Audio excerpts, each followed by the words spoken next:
మేము కలవగా తెగ కలవరం, అసలిది కదా ఒక సంబరం. ఒక వరసలా కదిలిన క్షణం, ఇక తెలియదే ఒంటరితనం. ఎన్నాళ్ళ కోరాలు కన్నోళ్ళిలా, వస్తూనే పోయాయి కన్నీళ్ళిలా.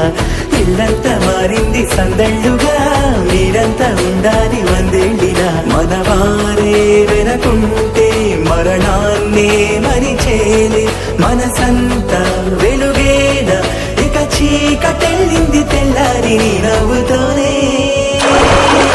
10 మంది ఉండగా ప్రతిరోజు